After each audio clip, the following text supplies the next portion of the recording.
¿Qué tal? ¿Cómo les va? Bienvenidos a La Bancada. Estamos con toda la información del Congreso acá en la Cámara de Diputados, mientras en el Senado se eligen autoridades. Me acompañan hoy dos experimentados en la vida, en el Congreso, en un montón de lugares. El primero de ellos es el uno, Leo Fredes. ¿Cómo le va bien? cantando? ¿Qué tal? Muy buenas tardes. Siempre te nombran acá con el tema cuando empiezan de hablar de la historia. Bueno, sí, tenemos igual algún otro valor, José Di Mauro. Sí, pero usted tiene memoria. Ahora Silvia Usted Ratcher. ha expresado, ahora tenemos a Ratcher. Ratcher te va a competir. Sí, puede ser. Ojo con Ratcher. Ya te compitió mucho tiempo ahí en el mismo escritorio. No, pero en diferencia suelo tener un poco más de memoria con todo. ¿tenés más memoria que Silvia? Sí, en algunas cosas he definido a favor. Yo lo voy a comprobar. Ojalá. No sé qué dice de esto mi otra amiga, Jessica Calcaño. ¿Cómo le va? ¿Qué tal, Mauri? ¿Bien? ¿Cómo va? Bien, acá siguiendo de cerca, continúa creo todavía, No, pero ya terminó. ya terminó. Porque ya se votaron autoridades en el Senado y también se completó la AGN, la Auditoría General de la Nación, así que ahora vamos a dar algunos detalles. Títulos del día.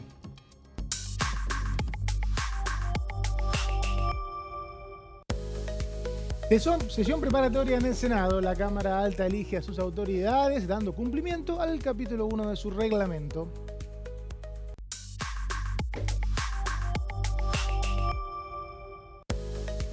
El oficialismo definió a su representante en la Auditoría General de la Nación. Lo acaba de anticipar Jessica. La Libertad Avanza eligió a Mariano Piazza para ser uno de los 3 integrantes del Senado en la Auditoría General de la Nación.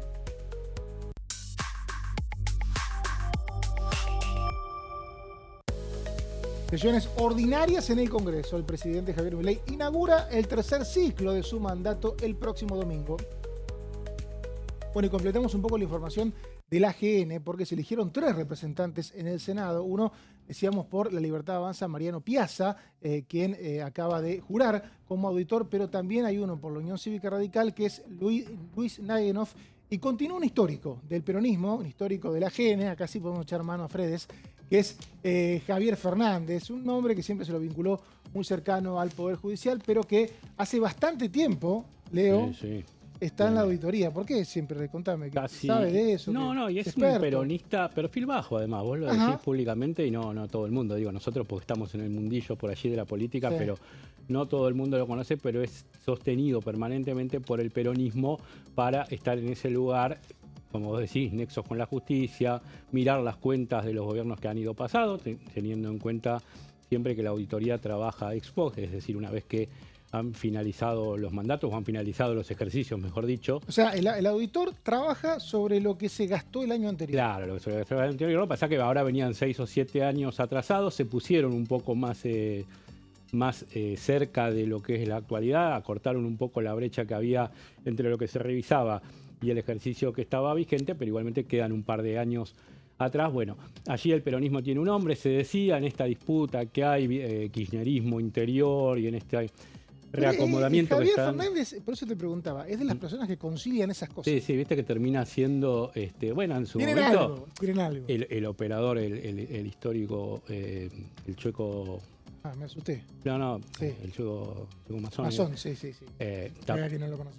Sí, también se iba acomodando a todas las vertientes del peronismo, o Jorge Landó, el histórico apoderado del PJ. Época, ¿no? Son gente de otra época. Claro, pero digo, siempre estaban ahí y trascendían, trascendían llegar al kirchnerismo y terminaron reinsertándose. Jessy, jueves y viernes sesión en el Senado. Jueves seguramente reforma la ley de glaciares. Hoy no sabemos qué texto se va a aprobar. Media sanción igual. ¿Pero qué texto se va a aprobar? El dictamen fue el proyecto, pero va a haber cambios. ¿Qué pudiste ver? No están. Pasa similar a lo que ocurrió con el proyecto de modernización laboral, que no están informando cuáles son las negociaciones que están haciendo con algunos gobernadores. No sé realmente qué cambios podrían hacer, porque hasta ahora los gobernadores, por lo menos los más interesados, de la mesa del cobre, la mesa del litio, estamos hablando de la provincia de San Juan, de Catamarca, de Jujuy, de Salta, de Mendoza también, que son las que conforman estas mesas, más bien venían expresando acuerdo, ¿no? Hay que ver si quizás de otros bloques hay algunas diferencias. El problema es que no hay ningún radical. No hay ningún radical con litio.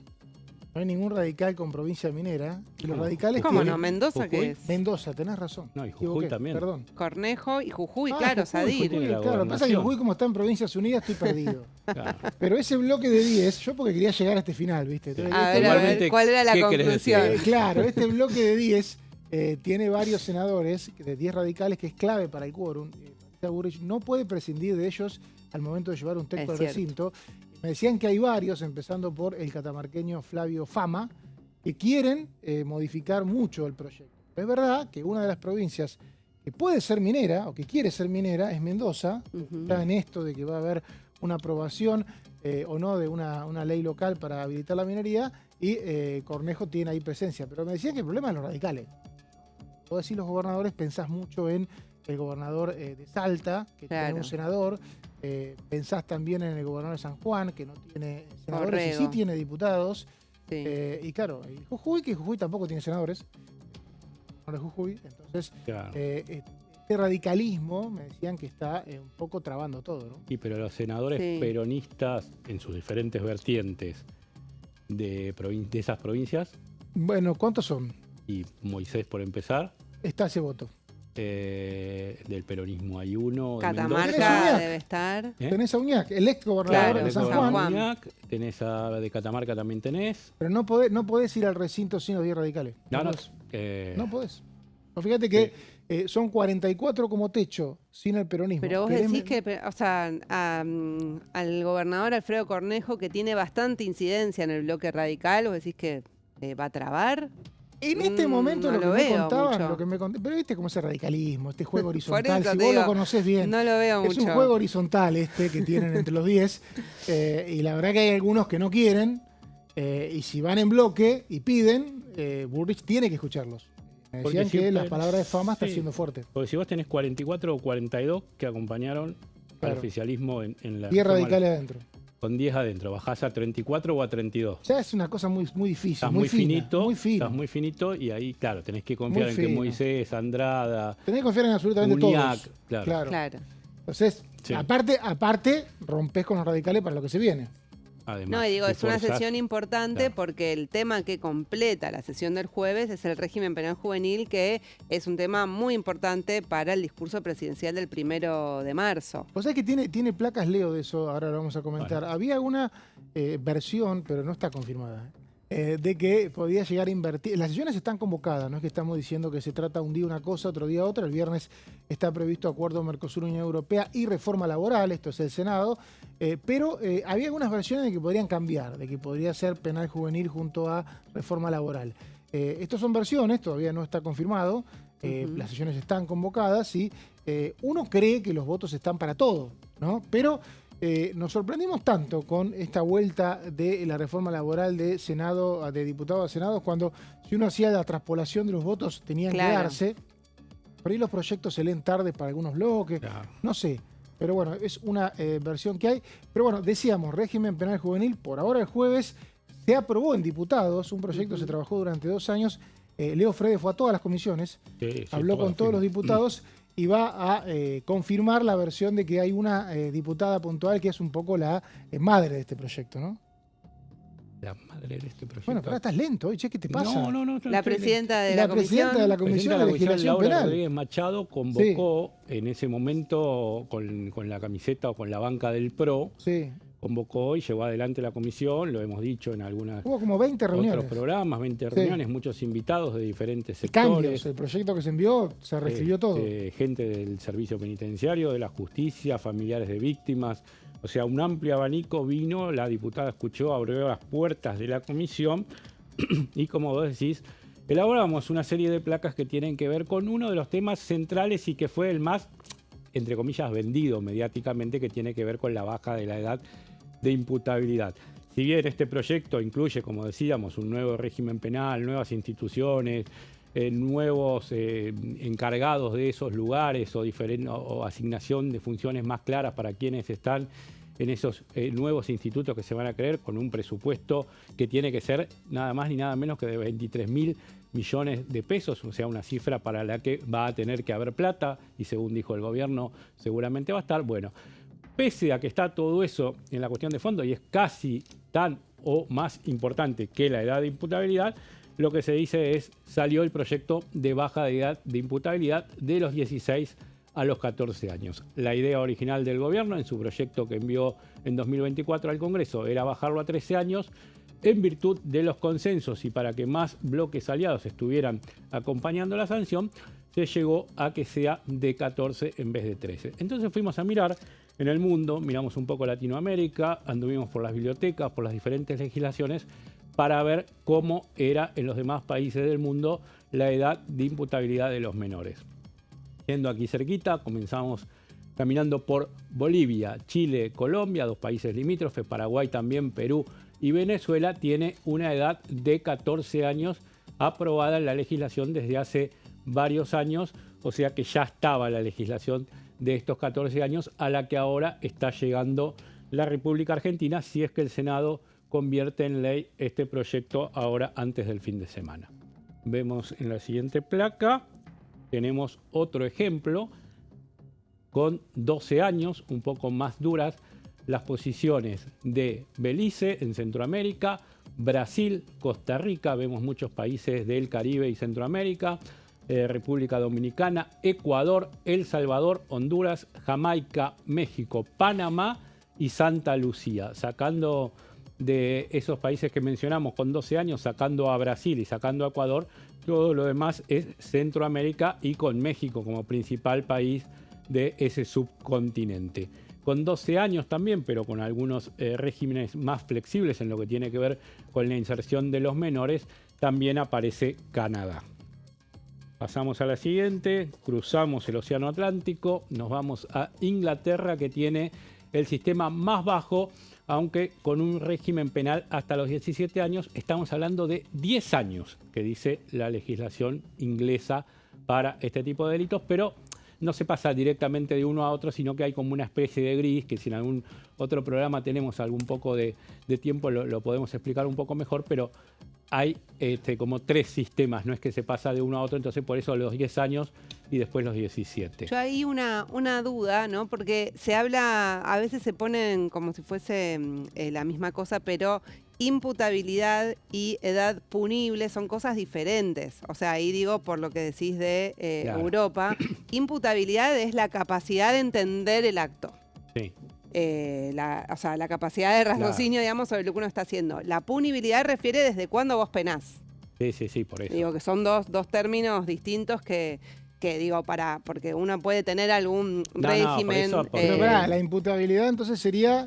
la capacidad de entender. O sea, ¿desde qué edad un joven entiende...? Y punibilidad termina siendo, a partir de la imputabilidad vos pones una pena. Claro. O sea que de alguna manera la imputabilidad sería si medimos la edad para atrás y la edad punible sería si la medimos para adelante. Claro, entonces yo digo, no sé, porque pero uno terminan siendo medio sinónimos, porque uno medís para abajo, otro medís para arriba. Porque vos podés decir que a los 10 años, estábamos viendo el caso de que está desde los 10 años, los 10 años o sea, un joven puede entender el acto que está cometiendo, pero podés decir, no lo voy a penar, no voy a hacer un régimen penal para un pibe de 10 años. ¿Se entiende? O sea, podés tener una diferenciación. De hecho, un poco en el proyecto, que seguramente va a detallar el señor Fredes, la tiene y mucho. Claro. Muchos diputados me decían que a partir de esa diferenciación que vos marcás, Jessy, les costó votar en contra y terminaron votando a favor, por eso los números fueron tan altos, ¿no? Mucho estudio científico vieron los diputados que verdaderamente se interesaron en el tema, mucho estudio médico, mucho estudio científico, mucho antecedente de ver en qué edad está la maduración del cerebro para discernir esto que estamos hablando. Y como obviamente en todo tema hay bibliotecas encontradas o grises o matices, pero pasaba por ahí para ver cuándo el desarrollo cerebral permitía discernir o no el acto que se estaba cometiendo, y allí, a partir de allí había diferencias. No, de hecho lo que decía Cristian Ritondo, que fue ministro de Seguridad de la provincia de Buenos Aires, decía que justamente para él esto era simplemente una adaptación a los tiempos, porque la capacidad de discernimiento con la información que tiene hoy un chico de 14 es demasiado distinta a la de hace 50 años. Además. Demasiado distinta. Pero de la misma manera, una cosa que también planteó Ritondo y el Bloque Pro, también es cierto que él dice, los datos que yo tengo es que delitos de 12 y 13 años no hay muchos, hay muy poquitos. Por lo tanto, no tenía sentido el número 13 que fue original. No, pasa que vos podés enfocar también el debate desde otro ángulo, ¿no? Vos podés decir, sí, un joven de 13 años comprende el acto, ahora, ¿tiene que tener un régimen penal desde esa edad o no? Digo, es debatible. O sea, el Congreso, la Cámara de Diputados por lo menos dijo sí. No, tiene de que 13 ser no, 14. Desde los 14, claro, sí, desde los 13 era el proyecto del Poder Ejecutivo original. Pero lo que digo es que es debatible. Si vos tenés que, para alguien que comprende el acto, digamos, por el hecho de ser tan joven, vos, de alguna manera, no sé, la pena máxima son 15 años, ¿no? Según este régimen penal. Que no es mucho, ¿no? Pero es mucho tiempo, es mucho tiempo. Es mucho tiempo. Y el tema de la reinserción también es como condenar a un joven a que no va a tener otra perspectiva, digamos. Si ya desde tan joven termina en una cárcel o en un instituto de menores, digo... No, pero la idea es que los institutos de menores sean instituciones acogedoras, no hostiles. Vivimos en Argentina. No, yo te digo lo que dice acá Martín Bravo, yo me acuerdo si estaba con vos, pero Martín Bravo en un momento trajo y dijo unas placas y dijo el objetivo de la cárcel es la resocialización para menores y para mayores. O sea que decir que no se resocializan los menores, tenés que saber si se resocializan los mayores. Por otro lado, también tengamos en cuenta, Jessy, que si tenés una persona hoy que tiene un mes más que la mayoría de edad, puede ir hasta 35 años preso. Es el caso de los rugbyers, los famosos rugbyers. Claro. Que pues, si hubieran nacido un año antes, estarían con esta ley 15 años presos y no 35. O sea, entre 15 y 35 la diferencia es importante. El proyecto original decía 20. Sí, ¿no? Pero bueno, tuvo muchos atenuantes el proyecto, ¿no? Sí, por eso se trabajó mucho, se consensuó, se fue puliendo y se llegó a este texto que finalmente fue votado. Hablábamos de eso que marcaba Jessy, de estos matices y de esto de la edad de imputabilidad. 14 años es la edad más frecuente en la mayoría de los países, con variación en la aplicación de penas también, obviamente. Te sigo contando algo que tiene que ver con Europa. Italia, Alemania y Austria admiten penas solo si se demuestra que el menor entendió la gravedad del delito. Bueno, un poco lo que estábamos hablando antes, pero se van tomando casos puntuales y se va viendo y analizando a cada menor para ver si lo entendió o no. No es que se parte de una regla general. Ahí tomo letra de Bravo y letra de Calcaño. Hay que ver los niveles de resocialización que hay en esas cárceles, ¿no? Claro. Me parece, ¿no? Sí, por eso digo que hay, o sea, el debate también que se hizo sobre el presupuesto que se va a destinar, me parece que es pertinente, ¿no? Porque hay una parte que es también de políticas de prevención, hay otra parte que es, bueno, se necesita personal especializado en adolescentes. ¿Qué es lo que piden las provincias que se le pague a la nación? Polémico que pidan que paguen, ¿eh? Es polémico. Porque entonces, ¿qué haces? Bajás el Código Penal, bajar todas las penas y te ahorras plata y te pido la diferencia. Claro. O sea, es polémico, ¿no? La ejecución penal está del lado de las provincias, ¿no? Sí, y en esta ida y vuelta que siempre hay con las partidas de dinero. Y hay una coparticipación. O sea, si cada vez que tengan una obligación de educación, salud y seguridad, las provincias van a pedir algo extra, entonces le sacamos la educación, la salud y la seguridad. O sea, es complicado. O sea, es realmente un debate que finalmente va a haber un convenio. Las provincias van a poder hacer un convenio, pero se trabó un poco por eso. Exactamente. España genera mucha emoción esto, ¿viste? Un tema que genera mucha pasión. Sí, te veo compenetrado. España redujo la edad a los 14 años, excluyéndose sanciones penales tradicionales. Allí también tenés otros matices y otras instancias, no directamente uno u otro. En Estados Unidos depende del estado, con esta libertad que tienen los norteamericanos de que cada estado es un poco su propia legislación. Algunos tienen edades mínimas bajas, como 7 años en Carolina del Norte, son los estados más conservadores, mientras que muchos no tienen edad mínima definida, permitiendo juzgar a cualquier edad, un poco parecido al caso de Italia que decíamos. Es lo que dice Bernie, ¿no? Bernie estaba con esa Bernie va un poco por Basta de hablar de delito y edad. Delito es delito. Que no después vemos qué hacemos con cada edad. Pero y pasa que eso yo creo que es discutible también. Es discutible, todo es discutible. Y sí, porque no es lo mismo el que se roba un jamón cocido de un supermercado porque tiene hambre que alguien que evade impuestos y tiene un paraíso fiscal en otro país. Ese es el tipo, pero ese es el tipo de delito. No lo quiero espolear. Se pueden considerar delitos los dos hoy en día, pero las motivaciones, las realidades de cada persona son diferentes. Entonces, en cualquier país del mundo, yo entiendo, o sea, se aplica la ley por igual para todos, pero la realidad es que no somos todos iguales. Entonces ahí tenés un problema. No lo quiero spoilear a Fredes, pero creo que eso está planteado en el proyecto, en cuanto a que según el delito es según la pena, inclusive si el delito es leve, como decías vos, el de robarse un jamón, no va en cana el pibe. No, por ahí una probation. Tiene que ir en cana. Obvio, eso está planteado. Se plantea como última instancia la prisión. Exactamente, y si es un delito como el que vos planteás, que te robó una bicicleta, no vas preso. No, claro. Pero digo en el sentido de, o sea, porque hoy la justicia juzga aplicando la ley sin tener tanto en cuenta el contexto, digamos. O sea, bueno, en Argentina, que es un país más duro, menos flexible en lo que tiene que ver con la legislación y la aplicación. No debería ser eso. Estamos viendo ejemplos de países donde se permite cierto juego, ciertos márgenes para buscar. Y después te cuento, por último, la tendencia internacional, cuál es. La Corte Interamericana de Derechos Humanos recomienda edades mínimas superiores a los 12 años, acercándose a los 18, buscando la protección y reinserción de los menores y no solo el castigo. Claro, exactamente. Pero la reinserción, ya ahí cito de vuelta a mi amigo Bravo, que no sé si viene hoy, es para todos, ¿no? O sea, mayores, menores. Una persona de 19 años, que es mayor, lo pones en la cárcel, lo tenés que reinsertar también, digamos, porque también tiene mucha vida. Sí, el tema es si las cárceles hoy funcionan efectivamente de esa manera. Y las cárceles, como forma de reinserción. La mayoría de las cárceles están a cargo de las provincias. Sí. Las provincias piden presupuesto. Ahora, no se controla que las cárceles por fuera de la jurisdicción provincial, no se puede. O sea, que son las responsables de esta reinserción. O sea, por eso es tan interesante a veces cuando los temas se hablan como si Argentina tuviera 24 pequeños países para algunas cosas y un gran país recaudador para otras, ¿no? O sea, es un debate permanente. Bueno, el régimen penal juvenil, por ahora, Jessy y Leo, el jueves. Por ahora. Por ahora, el jueves. Rumores hay de todo tipo, de que puede ser el viernes. Había algunos colegas que recién me decían, ojo que este tema del presupuesto que no se instale de vuelta. Y uno dice, pero si están los votos, sí, pero ya lo vimos con el tema de reforma laboral, que por ahí la otra cámara que revisa dice, vamos a revisar. Hay un artículo sobre el presupuesto, acá tuvo 135 votos, que es un montón, en un recinto que hay mucha representación de partidos provinciales. Claro, pasa que fue menos que la votación general. Fue mucho menos, claro. 149 creo que fue, una cosa así. Por ahí, 127, 149. Exacto, fue mucho menos, pero bueno, veremos cómo prospera esto en el Senado esta semana. Gracias, Leo, por las placas. Nosotros nos vamos a una pausa, enseguida volvemos con más La Bancada.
¿Qué función cumple el Congreso? El Congreso ejerce su función legislativa a partir de la deliberación y sanción de leyes que busquen el bien común de todos los habitantes.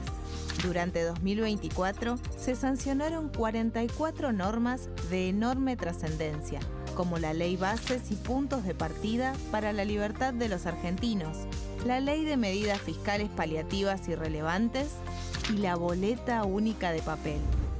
La Constitución Nacional determina las atribuciones del Congreso, las cuestiones sobre las cuales puede y debe legislar, así como sus limitaciones. También establece la relación entre los distintos poderes, que es fundamental para equilibrar el sistema republicano. Además de legislar, el Congreso tiene la función de ejercer el control del Poder Ejecutivo, entre otras atribuciones, Ese control incluye el pedido de informes, las interpelaciones, la actuación de la Auditoría General de la Nación, dependiente del Congreso, la posibilidad de solicitar juicio político y la aprobación de las cuentas de inversión. Desde la reforma constitucional de 1994, el jefe de gabinete de ministros tiene la obligación de concurrir periódicamente al Congreso para informar acerca de la marcha del gobierno. Este informe se realiza alternadamente en cada Cámara del Congreso.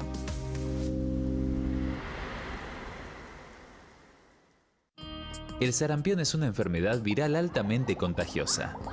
Que no juegue con tu hijo. Puede poner en riesgo especialmente a menores de 5 años no vacunados. Ante la aparición de fiebre y manchas rojas en la piel, consulta de inmediato con un médico. La vacuna es la única forma de prevenirlo y es parte del calendario nacional de vacunación. Es segura, gratuita y está disponible en vacunatorios, centros de salud y hospitales públicos del país. Vos ya tenés esta vacuna. Dásela a tus hijos.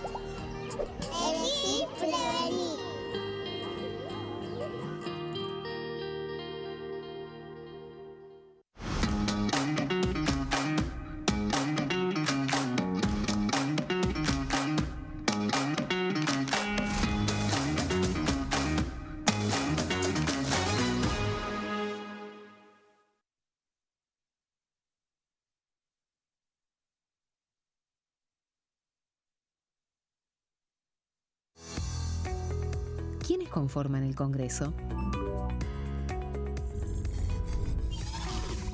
El Congreso de la Nación está conformado por la Cámara de Diputados y la Cámara de Senadores. La Cámara de Diputados representa al pueblo de la nación argentina. Esto significa que las provincias más grandes y con mayor cantidad de habitantes tienen muchos más diputados que las provincias más pequeñas. La manera de establecer las cantidades es proporcional. Por ejemplo, la provincia de Buenos Aires cuenta con 70 diputados nacionales y la provincia de Tierra del Fuego con 5. La Cámara de Senadores representa a las provincias. Cada provincia envía 3 senadores al Congreso Nacional. El total de senadores es 72, dado que las provincias argentinas son 24. Este es el número fijo, estipulado por la Constitución Nacional. Cada 2 años, el Congreso Nacional renueva la mitad de sus diputados y 1/3 de sus senadores nacionales.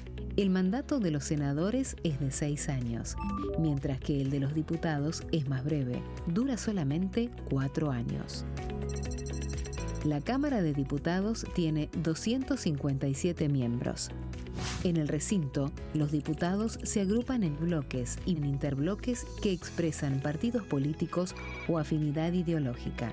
Existen también los monobloques, integrados por un solo diputado.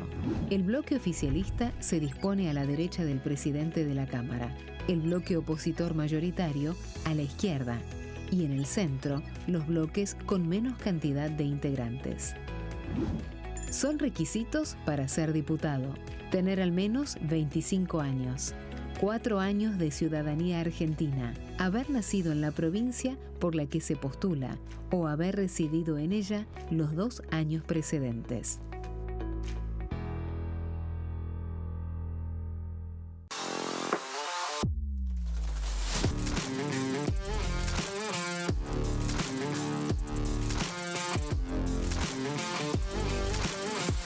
Orden del día, de lunes a viernes, 11 horas. ¿Cómo funciona el Congreso? Las sesiones son el espacio donde los diputados debaten proyectos de ley para su aprobación, modificación o rechazo. En una misma sesión pueden tratar varios proyectos de ley.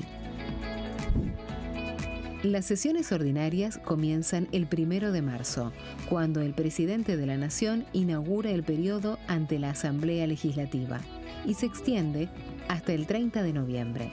El Poder Ejecutivo puede convocar a sesiones extraordinarias o prorrogar las sesiones ordinarias. La sesión es dirigida por el presidente de la Cámara de Diputados, que administra el uso de la palabra y las distintas instancias del funcionamiento.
Seguimos en la bancada, estamos con toda la data de acá del Congreso de la Cámara de Diputados, semanas de definiciones de muchas sesiones en el Senado. Recién tuvimos la sesión preparatoria, el jueves tenemos una, el viernes tenemos otra y el domingo el plato fuerte, la apertura de sesiones ordinarias que va a ser a las 21 horas. No está convocada todavía, pero imagino que va a ser a la noche. Sí. Viene siendo la noche, viene el presidente hablando una hora. Qué lejos quedaron esas 4 o 5 horas, ¿te acordás? Sí. De Cristina Fernández de Kirchner.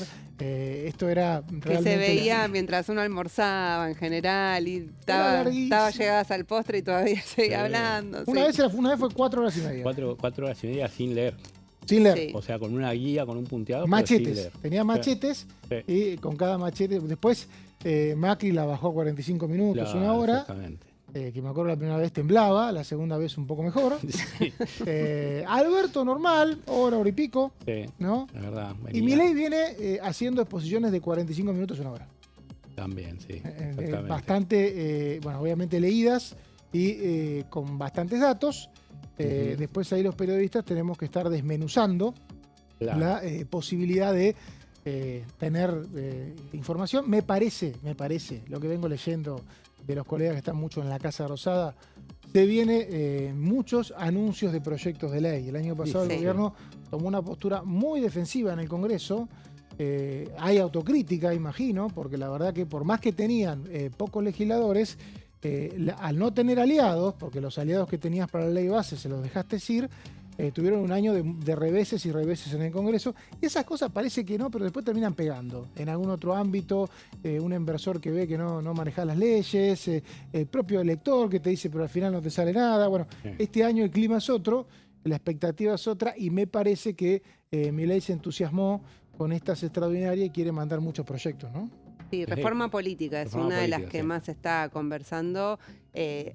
Recordemos que hubo en la última elección una suspensión de las PASO, de las primarias abiertas, simultáneas y obligatorias. Hay una intención del Poder Ejecutivo de eliminarlas definitivamente y cambiar todo lo que tiene que ver con el financiamiento de los partidos, que tenemos una pista en el proyecto original de la ley base, si recordarán. De hecho, apenas asumió, fue en periodo extraordinario, el gobierno, vino Mariano Cuño Libarón a exponer a las comisiones aquí de la Cámara de Diputados sobre todo el capítulo electoral, digamos, que tenía la ley base, que luego se quitó, pero hay ahí algunas pistas de en qué dirección está pensando un cambio del sistema electoral. El tema es que tenemos una situación electoral bastante anómala, porque se suspendieron las primarias en el año 2025, pero se suspendieron por ese año.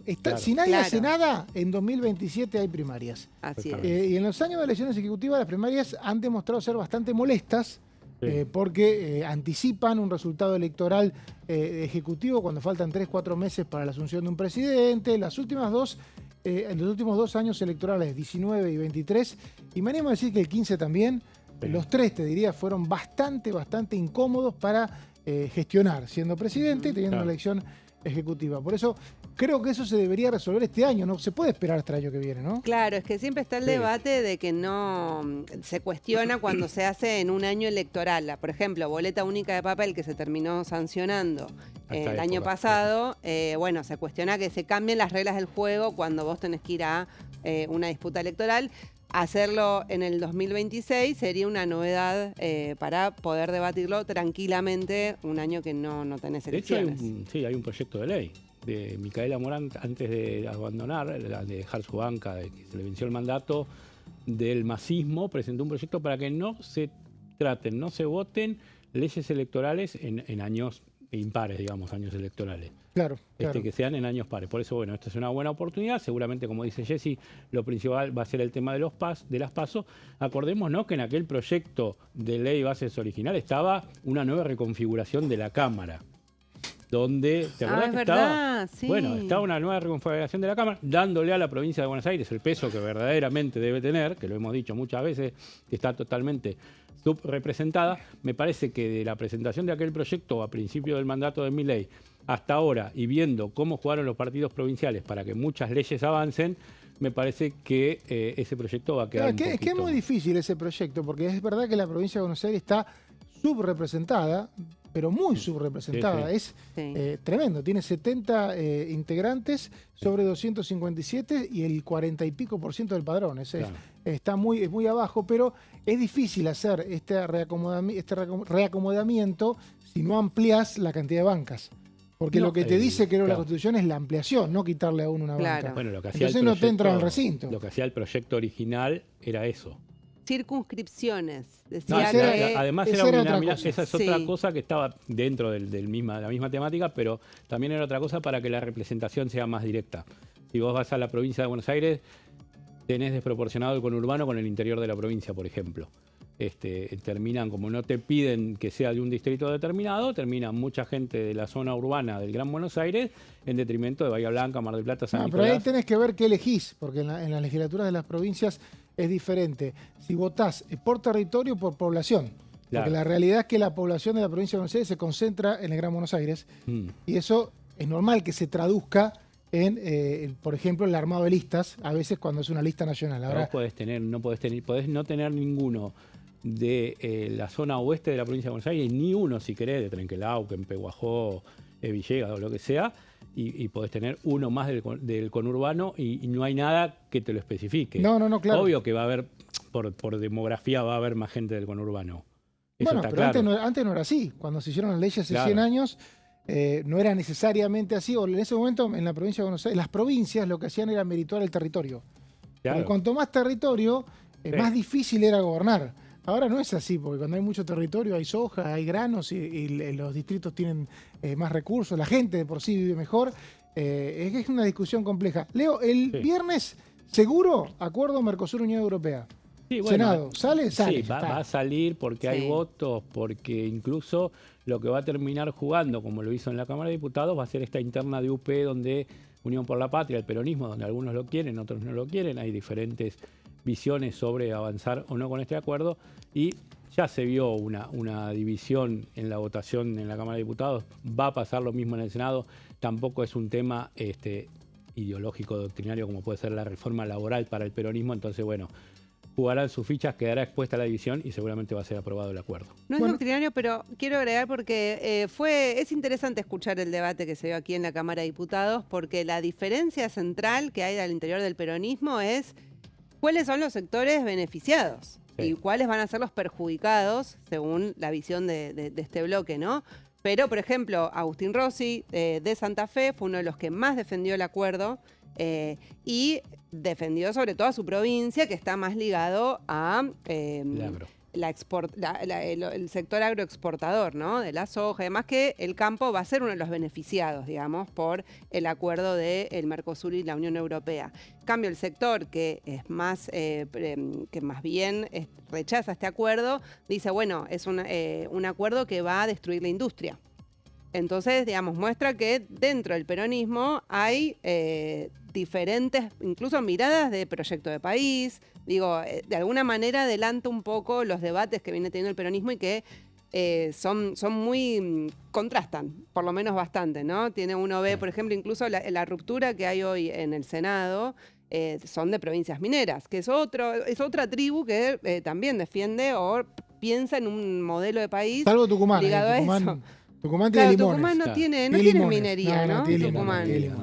Limones y azúcar. Bueno, ayer estuvo hablando, anteayer estuvimos hablando, anteayer no porque fue domingo, pero podemos decir desde el viernes, después de la sesión del jueves, varios de los diputados que participaron estuvieron aquí en Diputados TV, entre ellos una de las debutantes, la diputada de Neuquén, Karina Maureira, que esto decía sobre uno de los debates fuertes que tuvo la sesión del jueves, que fue el Estatuto del Periodista. Esto decía la diputada.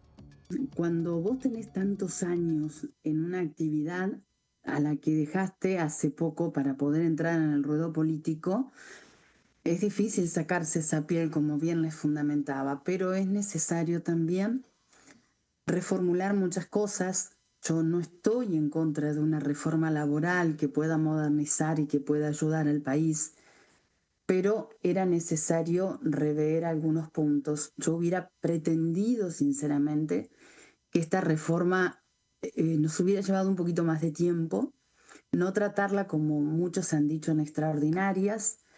Entiendo la premura de un gobierno por contar con leyes, pero me parece que nos tendríamos que haber dado un poco más de tiempo.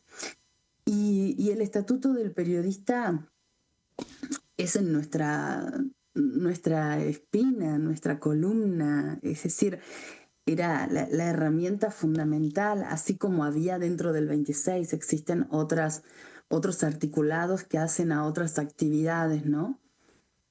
El 25 mismo, que habla de la industria cultural, por la cual también rechacé el de financiamiento en la cultura de nuestro país.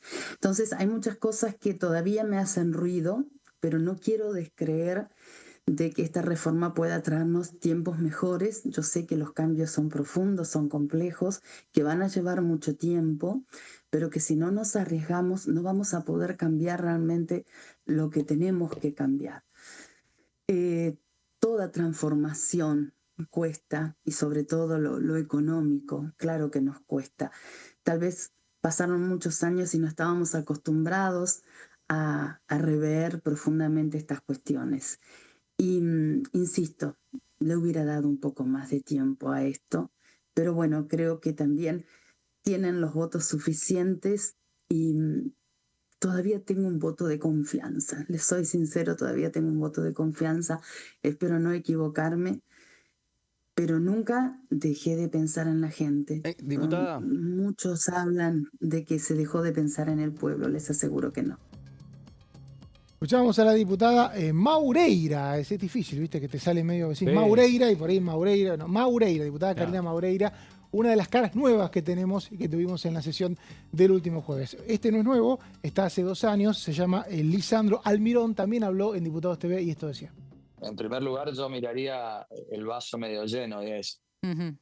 Es una reforma de 217 artículos y 26 títulos y un anexo que viene a modificar una ley de 51 años, de 1974, y lo que le ha costado a muchos gobiernos abordar estos temas. Nosotros hemos tenido el gran acompañamiento de muchos sectores que apuestan a un cambio, que quieren realmente un país donde estas trabas que muchas veces se dan por los mismos intermediarios, tanto en las relaciones laborales, empleo, que son generación, que es la posibilidad de generar que ese empleo registral aumente. Ver el vaso medio lleno significa que al abordar temas como vacaciones, banco de horas, jornada laboral, indemnización por despido,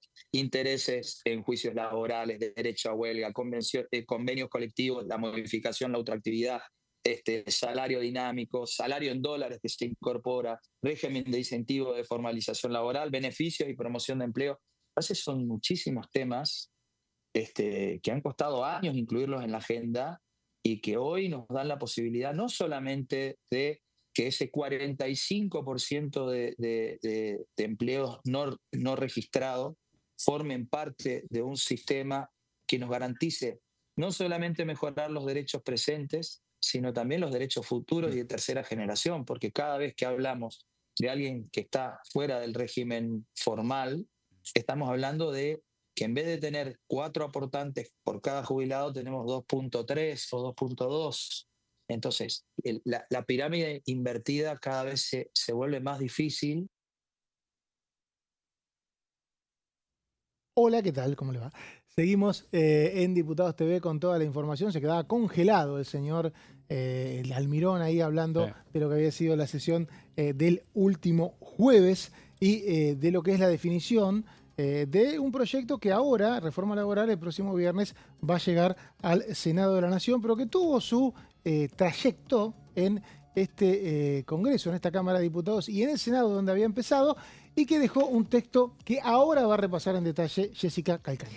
Sí, vamos a repasar el recorrido en realidad de este proyecto de modernización laboral que está muy cerca de conquistar la sanción definitiva. Este proyecto ingresó en diciembre, recordemos, sesiones extraordinarias.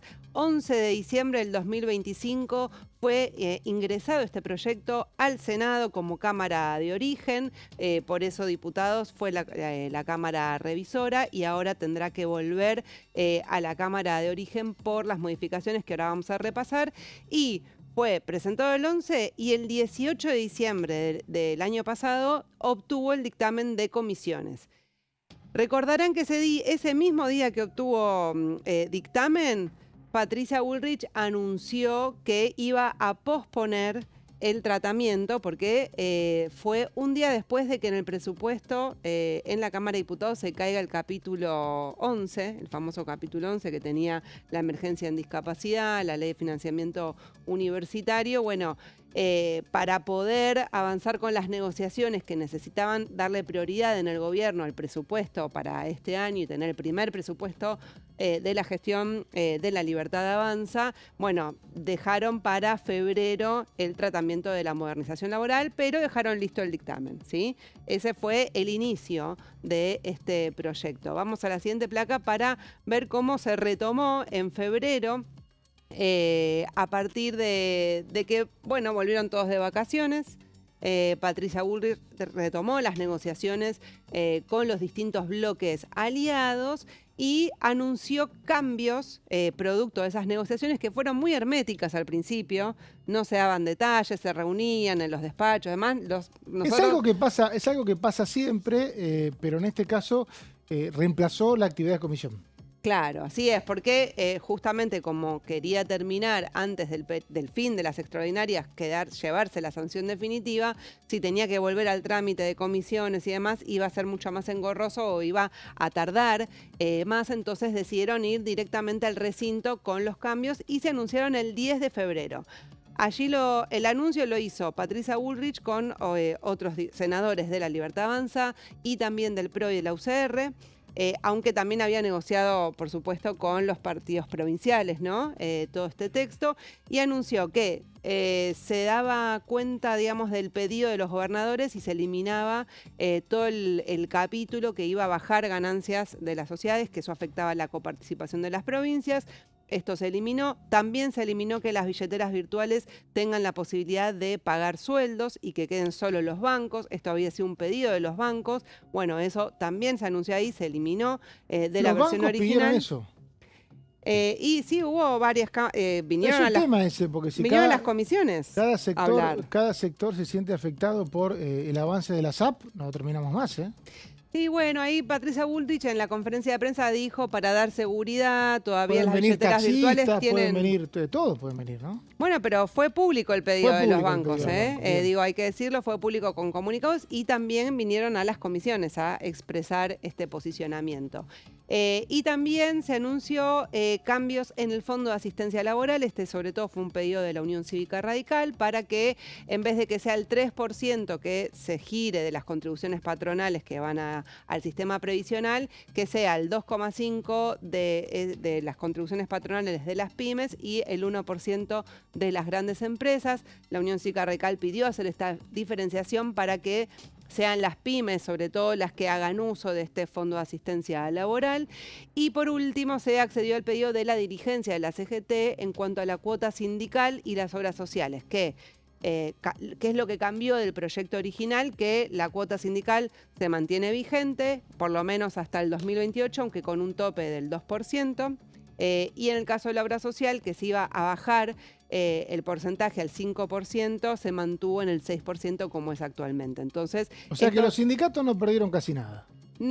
Bueno, perdieron en otras cosas. ¿En qué perdieron? Bueno, sería un debate largo no, para pero el sindicato, ¿no? No, o sea, lo que es la dirigencia de la CGT. No el sujeto trabajador, claro, digo el sindicato como estructura organizativa. Sí, la dirigencia de la CGT mantuvo lo que es su financiamiento, digamos, hay una parte que, yo diferencio lo que es cuota sindical de obra social, o sea, la obra social es algo que utilizan muchos trabajadores y ahí me parece que había un argumento más lógico. No perdió casi nada.